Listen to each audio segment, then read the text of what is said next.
This conference will now be recorded. Good afternoon, everybody. Welcome to the monthly Renville County HRA EDA Lunch and Learn, coming to you in an electronic-only format today over the internet and over the phone if folks are calling in. We try to do this every month at kind of a standing meeting the second Wednesday of every month. Due to the pandemic, again, we are online. We are hoping soon we can go back to we'll call it a hybrid model.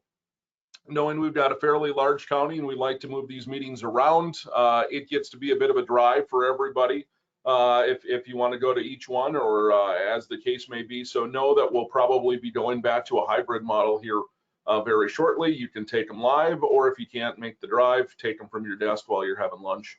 And all these meetings are recorded, so just so everybody knows, not for any nefarious purpose, but we tape them and put them on our website. So if you miss them, got some great content here. Folks can come back at any time and watch the video. So with that, we'd like to get the ball rolling. Thank you all for making it today. I'd like to introduce our speakers. Kind of a hot topic. You heard about the cyber attack against the gas company here, what, 2-3 weeks ago? Another one here, what, about a week ago? And then we were just chatting before about some internet going down across the country here, what, yesterday, day before, something along those lines. And every day you hear about some kind of cyber attack somewhere. So we thought this would be a great topic, kind of the 411 for businesses. What do you need to know to protect yourself? I don't know if there's anything foolproof, but at least do everything you can to try to keep that at bay. So we've got some great speakers here today. Brian Weis with West Central Technology and Rick Hannam with WatchGuard. So West Central Technology started not too long ago, November 2017 in Willmar, and since then they've grown from 3 employees up to 17, and they help businesses from all over the United States and Canada. They have offices in Willmar, Hutchinson, and they're expanding into St. Cloud. West Central Technologies provide support and solutions based on the client's needs. They provide themselves on being different from competitors by listening and helping clients achieve goals that don't fit into a box.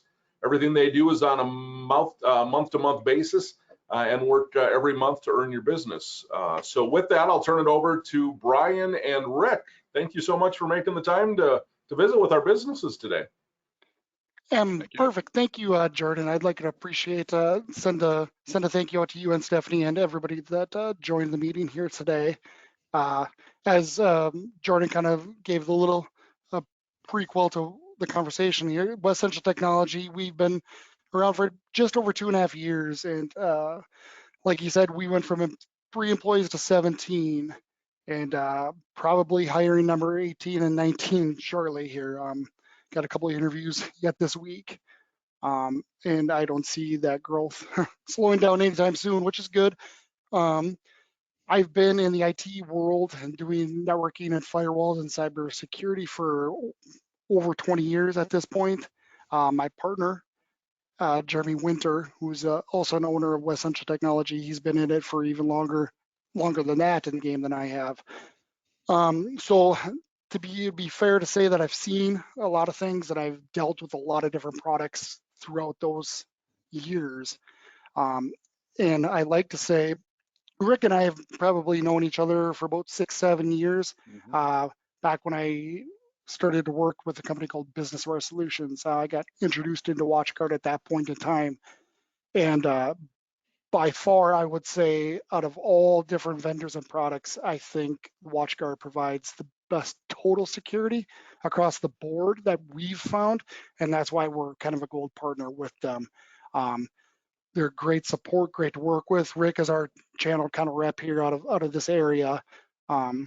So with that kind of being said, I'm just going to kind of turn it over to Rick here. He's kind of the expert in presenting on what's out there, what's scary, and what's great for your smaller business, not only larger businesses, but smaller businesses too, because we just helped out a company probably about 4 or 5 months ago that was just take it down. They lost everything. They didn't have backups. They called us up. We got in there, set everything up, and knock on wood, they've been good since, but go ahead, take it away, Rick. Okay, thank you, Brian. Appreciate that, and thank you, Jordan, as well. Again, I'm Rick Hannam. I am with WatchGuard Technologies, and just a little bit about WatchGuard, just so you kind of know the background.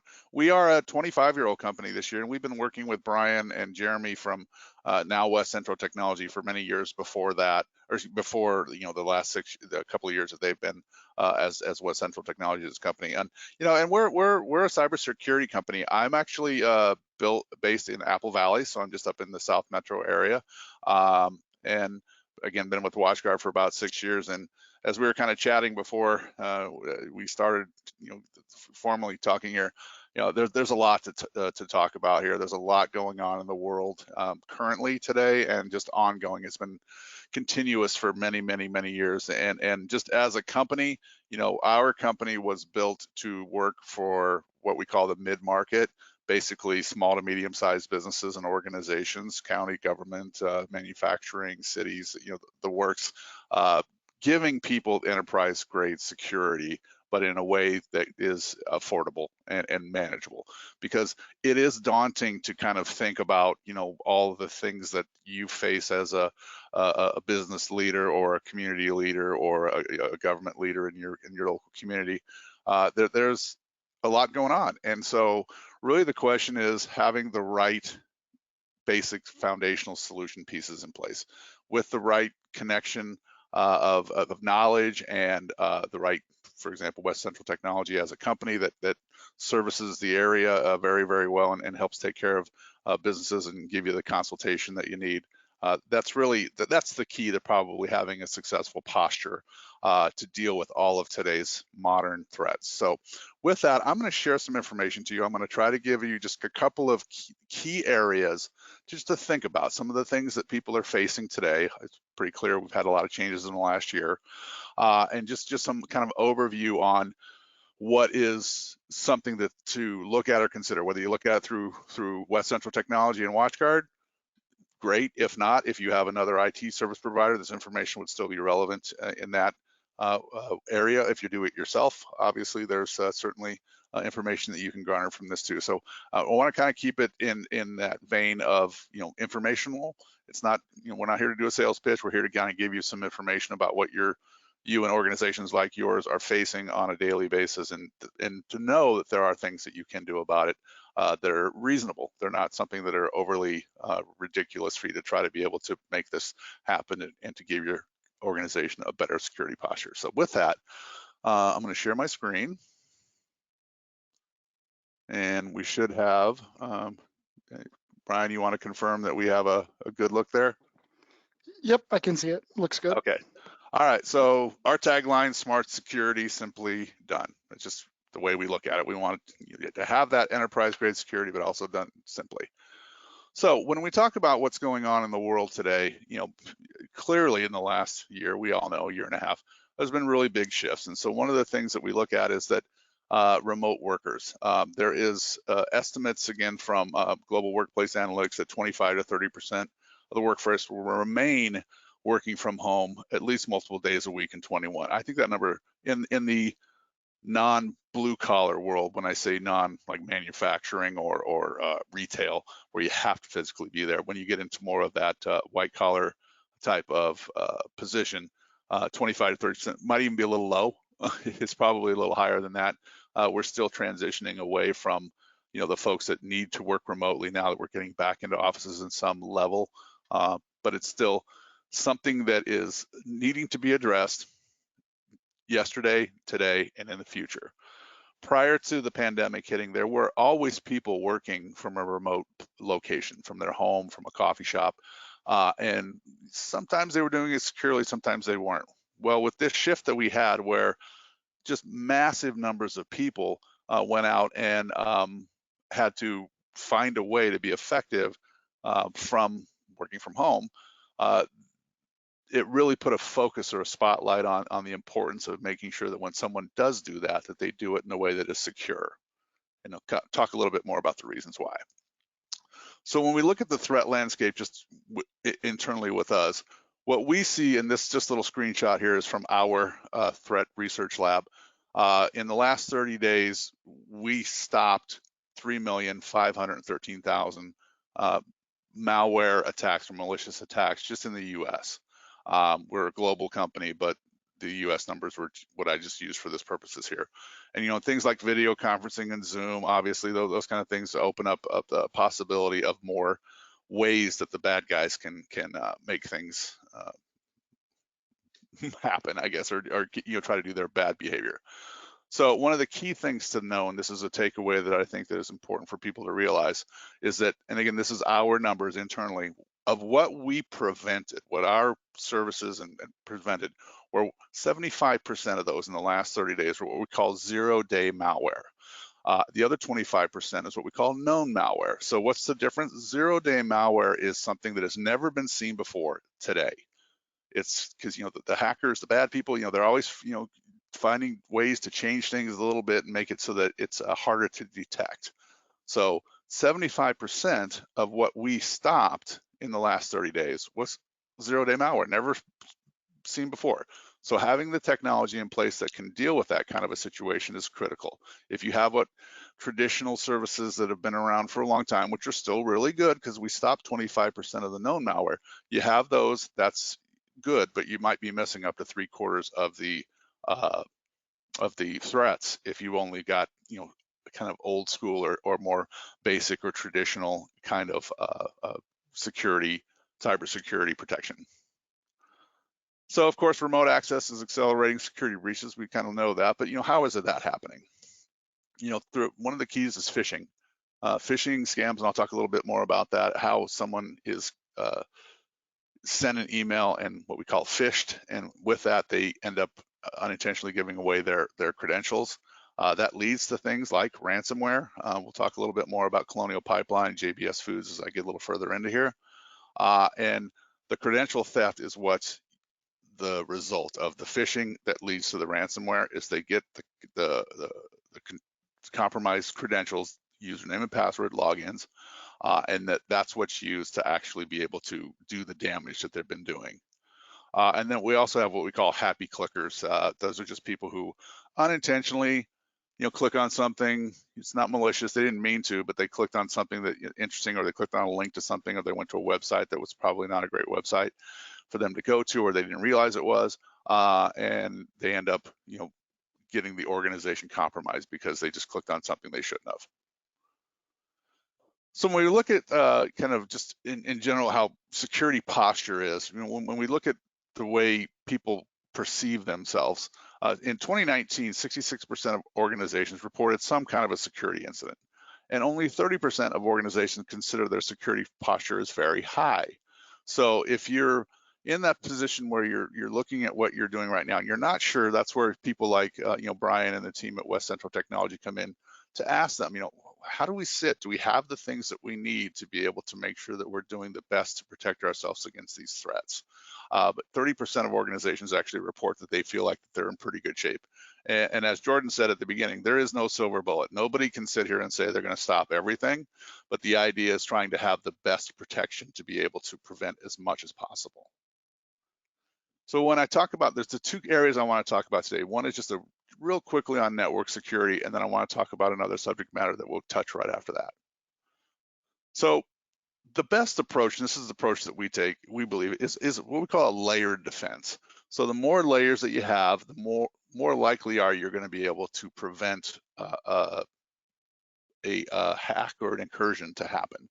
And so one of our largest clients is Lockheed Martin, and Lockheed Martin is famous for the cybersecurity kill chain. They actually created the original kill chain back in the Vietnam era when they were kind of doing analysis for strategy in war.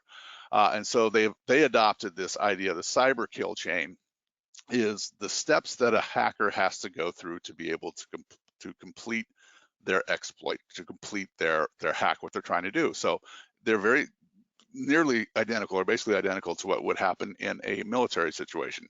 They got to have reconnaissance, delivery, they got to compromise, they got to exploit something, they got to infect or install their malicious software. They need command and control, some way to be able to get in and get out, and that really goes to the next step, which is lateral movement, so they can spread out within an organization and get further and further And then of course they need to be able to meet their objectives and exfiltrate, be able to get out.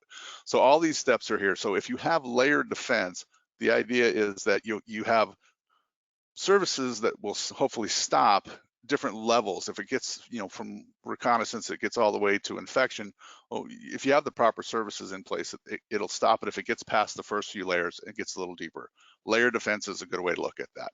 And kind of visually, what these are technological services here that are offered, again, through hours, but really the key is when I was talking before about that 75% of zero-day malware and that 25% of known malware that we end up stopping.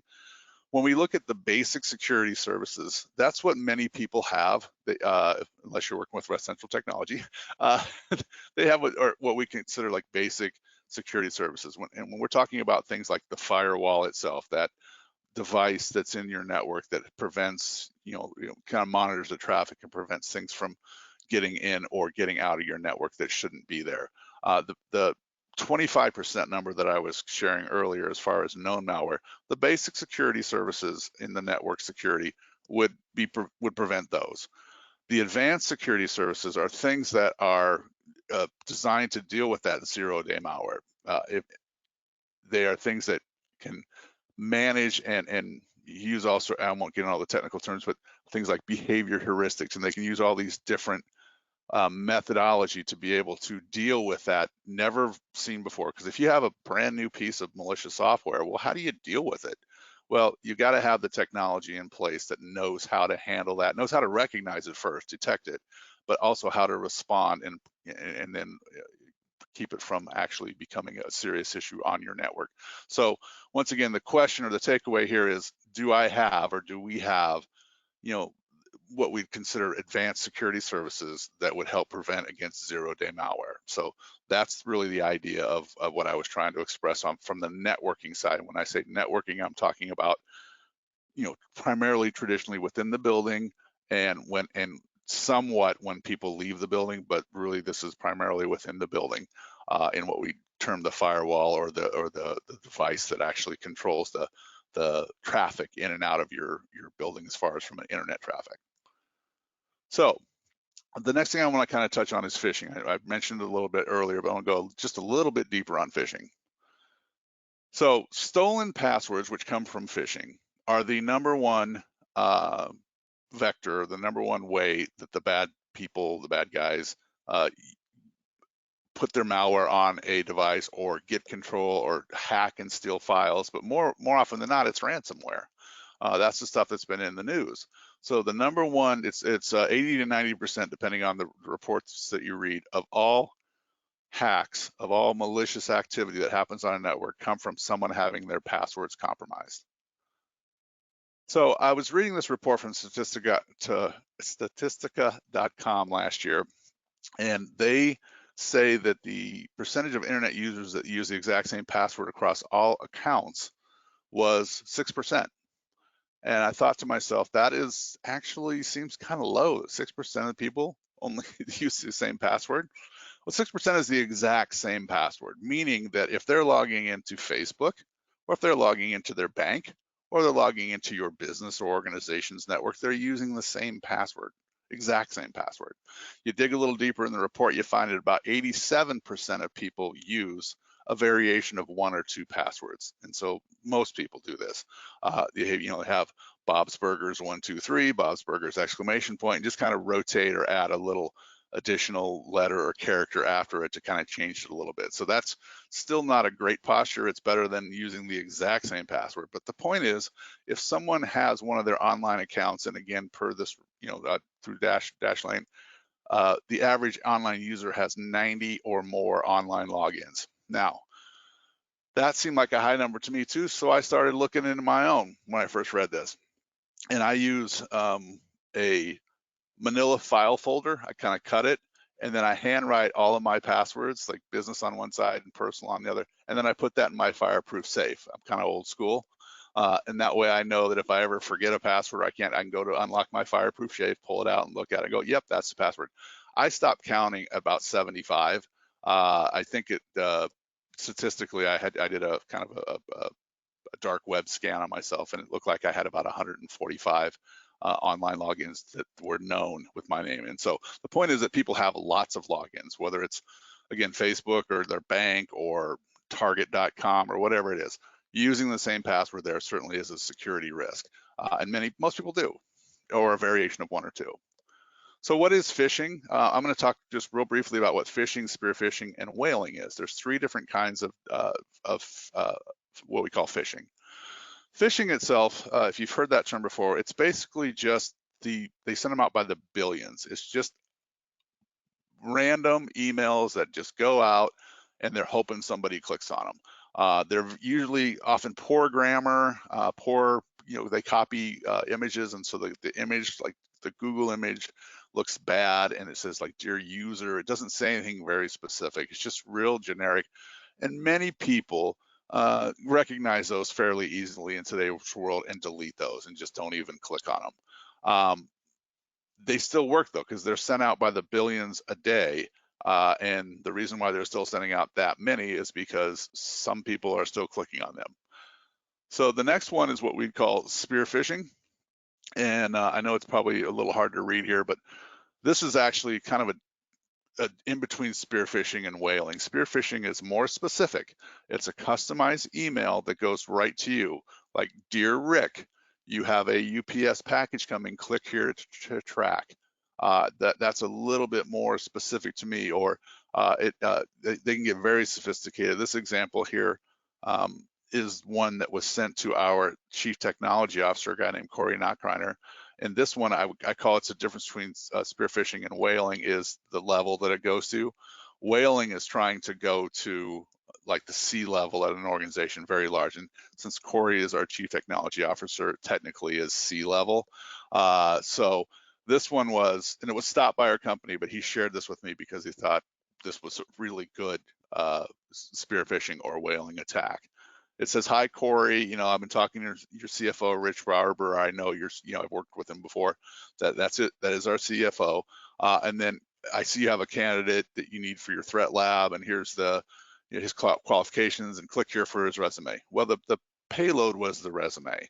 The actual malicious file was the resume. So, of course, it stopped us. But I mean, this is something that would be very easy for someone to get in their inbox and read, because it does come from someone was the known email address, or at least it appears to be.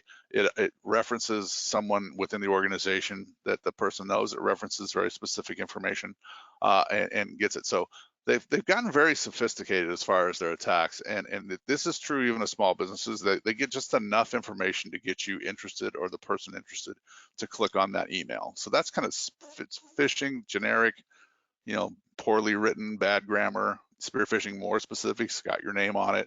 And then whaling, they're trying to target maybe the bookkeeper at the organization, or the president themselves, or someone like that. So that the different levels of spear phishing, or excuse me, of phishing is how the hackers are kind of evolving their techniques. So how do you stop this? All right, so people always ask me, what is the one thing, if I did one thing differently, what's the one thing that we should do to protect our organization? So if you did nothing else today, I would ask you to strongly consider, if you don't have what's called multi-factor authentication, look into it and see about getting it. To me, this is the biggest no-brainer in the security industry, because as I kind of share this with you, you kind of see it is very easy to use. It's very affordable. It's not very expensive, but the level of increased security posture that you get from this simple gesture is exponential. And I'll share a little bit what I mean by that here. But the point is that some people call it dual factor authentication or two-factor authentication. Your bank may be using it now if you're not using it, for your organization. Facebook offers it, on theirs.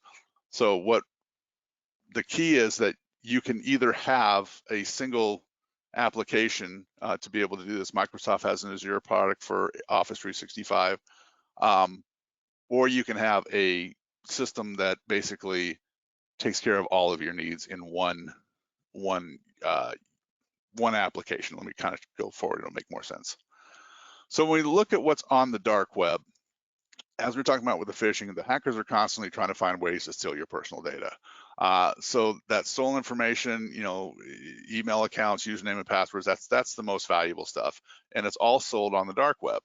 And as we talked about before, I kind of mentioned before, 80 to 90%, closer to 90% of all hacks are initiated through a stolen credential, a stolen username and password.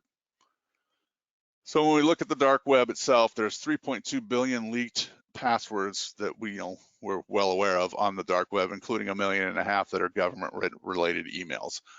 So there's just a whole bunch of information out there that's readily available for the bad people, the bad guys, to be able to use to try to hack your organization. And one of the things that, just a little sidebar, one of the people often say that, oh, I'm a small organization, they don't care about me. Yeah, they do. That's something that's really kind of gone away in the last few years. Less people say that because they realize that so many of these attacks are automated. They're not looking for you specifically often. They're looking for holes in somebody's security. So they're scanning the web. They're sending out these phishing emails or spear phishing emails just by the millions and by the billions and hoping to get something. So whether you've got 5 people in your organization or 500 or 50,000, they're just looking for a hole. And if they can find that hole, that's how they get in and can wreak all their havoc. So authentication is becoming a requirement. It's one of the things that I've been talking about since we launched our multi-factor authentication product called AuthPoint. I've been talking about it for 3.5, 4 years now, and I still kind of scratching my head that not everybody has this. The percentage of small to medium-sized organizations that have any kind of a multi-factor authentication is still pretty small.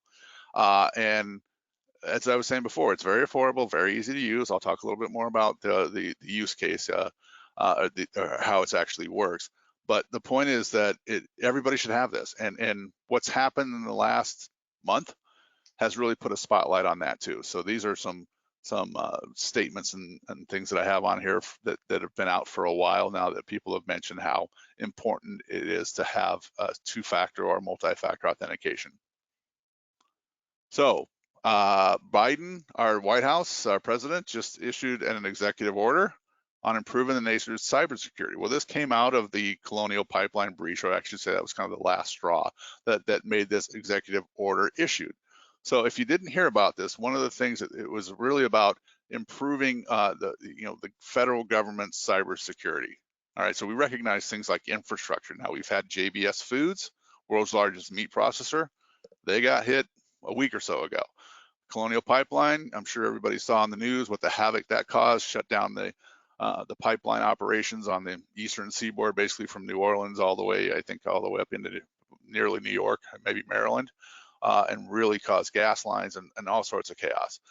So the White House issued this executive order, and what they said is within 180 days, which is 6 months, all agencies that are part of the federal government will adopt a multi-factor authentication to be able to prevent this, because again, all it took was one stolen password and you can create all this havoc, one stolen credential, username and password. But the second part of this too is that anybody who does business with the federal government, any contractors or county government, state government, local government, they're going to be subject to this as well. Now, what's the enforcement? I don't know that they have a hard enforcement right now. It's an executive order, so it's more of a mandate. But you will see this become more and more of a requirement for many organizations, particularly when the federal government from the White House has issued this as a statement. So again, the events of the last month or so have really kind of shined a spotlight on how important this one thing is. So, and then vendors are not free from that. I guess that's the other part too, is that the anybody who does business with the federal government, whether you're a contractor or a state, county, municipal organization as well, is going to be required to have a multi-factor authentication. And again, the statement of the executive order was within 6 months. All right, so Colonial Pipeline, I kind of brought that up before. When this first happened, it happened over a weekend, and I thought to myself immediately, if they had multi-factor authentication, this would never have happened. okay? And you can kind of see up in the little headline there, the U.S. meat supply recovering after JBS plants return from hacks. So this is an article from Bloomberg. So this came out 3 or 4 days ago, I think it was Monday, where the statement was exactly what I was saying, my initial reaction, which was that this was a single compromised password in an organization as large as Colonial Pipeline. I think they have tens of thousands of employees. I don't know the exact number, but it took one password from one person, one username and password. It's what they use to get in, cause this breach, get the ransomware demand, shut down the pipeline, cause all the chaos and havoc and heartache and everything that happened out of this hack. One password, that's all it took. If they would have had a multi-factor solution, this would never have happened. And then again, a couple weeks later, I see JBS Foods, and I'm like going, same thing.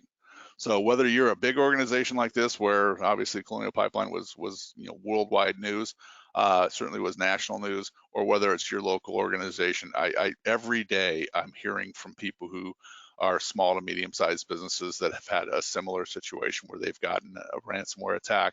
I think Brian was mentioning one earlier that is a small business, but they were devastated by it, and you can prevent this with a very, very easy process.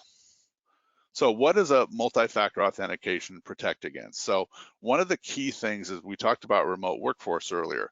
People are using VPN or virtual private networks to log in so-called securely, and that is secure when you make a secure connection from, say, your home office or whatever into the organization using a VPN. Many of you may be familiar with that, may be using those. Hopefully you are, because that is a very good way to protect the privacy of that connection.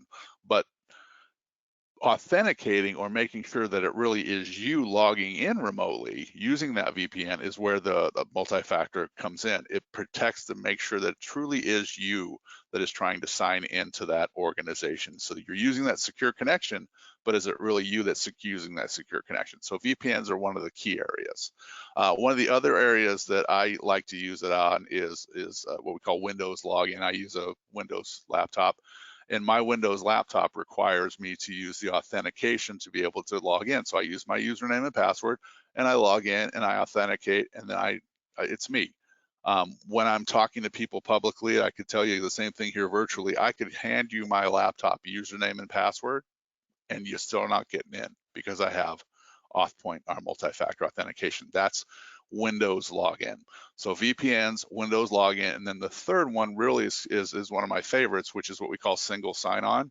So when I sign on using my username and password into our corporate single sign-on environment, I get access through the authentication. I get access to all of our apps, all of our Salesforce and our HR Bamboo, our travel software is called Concur, our Tableau, which is our reporting, all of those in one login. I log in once securely and authenticate, and you get everything. So imagine if you had all the different things that you log in all day long to, if you could log into that once and everything is authenticated.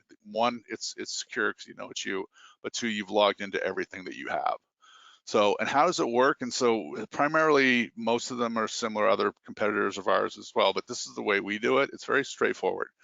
We primarily use mobile apps on smartphones. And so what happens is, say I'm logging into my laptop, as I was saying, that Windows login, I use my username and password, and it pops up this little image here on the right on my phone, and all I have to do is hit approve. That's all I got to do. I have an Apple Watch as well because I have an iPhone, and so it pops up on my Apple Watch, and I just hit approve. It seems like the simple gesture, and from an end user standpoint, from your user standpoint, it is. That's all they got to do. But the level of security that's been added by that simple gesture is, as I said before, exponential. Someone cannot use a stolen username and password to get into a system that is protected by multi-factor authentication, in this case, our product Authpoint. And so this prevents that. So if Colonial Pipeline's people would have had a multi-factor authentication, whoever that single person who had their password and username stolen would have had multi-factor authentication, the bad people would have tried to use that and it would have failed. They would not have been able to log in. They would not have been able to do all that stuff. So I know I'm kind of beating the drum here because people ask me all the time, what's the single biggest thing, the simple, easy thing that I can do? Multi-factor authentication. It's that big, and in the last month has really proven that out with JBS Foods, with Colonial Pipeline, and there's been endless ones prior to that, but those are the ones that really have hit the news lately, and they're big. They were both really big.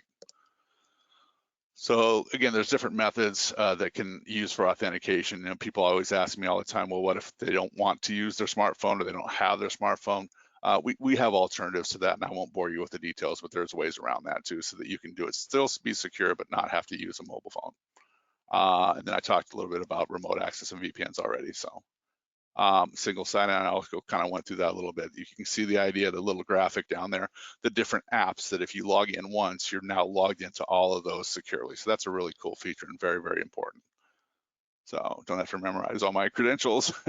So admins, you don't have to worry about trying to reset passwords for all these different cloud applications every time. So all right, so some more, if you would like more information on this, and I know I went through a lot of information really quickly. Hopefully you found some key points that you could take away and kind of have conversations internally with your own organization or with other people about how you can make sure that you see what you have today, kind of talk about, where are we at today and what do we need to do. We do have, this is a picture of my friend Corey Knockreimer, our CTO I referenced earlier. He's our really great guy, but the point is that we have a blog called secplicity.org. So not .com, but .org. And it's a public-facing security blog site where you can go learn more. You can listen to podcasts, or you can just get little news articles and kind of stay up to date. So if you want to stay informed and stay connected, you can go to secplicity.org. And that's just a good way to help continue to learn about what's going on. And then lastly, if you have questions, get a hold of Brian, get a hold of Jordan, ask them, hey, like I said, where are we at? Who can we talk to? What can we do? They can give you the guidance that you need to see, again, how you stack up to the things that I was sharing today, and of course what you could do if you did want to try to increase your security posture and become more secure. As Jordan mentioned before, and I mentioned as well, nothing is perfect. Nobody can say they can stop everything, but really the key is having the best available to you in a way that you can afford. We want to have that layered approach that I talked about earlier and be able to keep giving yourself the best posture, because I would hate to see any organization not get hacked by the bad guys because they didn't have something simple that they could do, a simple change to make it better. So with that, I want to say thank you for your time. I appreciate that. And hopefully, again, that was something that you took something out of it. I hope so. All right, perfect. Thanks, Rick, for walking through all that. And I know it's a lot. No, it's a ton of information, but like Rick said, the main thing for you guys probably to ask yourselves is, are we protected? And if you don't know, reach out to us here at WCT, or reach out to whoever your IT provider is, because I really don't want to see anybody have to go through the stuff that it takes to get your network back online. And with that being said, we've probably gotten more calls over the last couple of weeks with companies calling us to set up, more advanced security, just because their insurance premiums are requiring it. And if they don't, their premiums are just going through the roof. So that's something to consider. That's probably going to be coming down the line as well if you haven't talked to your insurance. Actually, Brian, that's a good point. Cybersecurity, is particular insurance. I have seen. I didn't mention that earlier, so thank you for mentioning that. That was something that has been a major requirement for them as well. So. Yep. So, all right, Jordan. I appreciate giving myself and Rick the opportunity to speak to everybody that's on this GoToMeeting, and I appreciate everyone joining in. I hope you learned something, and this was a little bit more information that you can take into your business and take to heart. Awesome. Thank you. Thank you, folks. If you got a minute, is there anybody have any questions for the experts here today?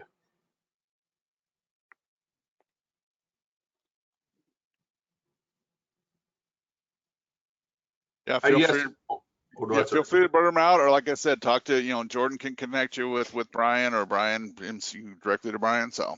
Yep. you know, I think everybody's got one of these in their shirt pocket or in their purse or pants pocket or wherever.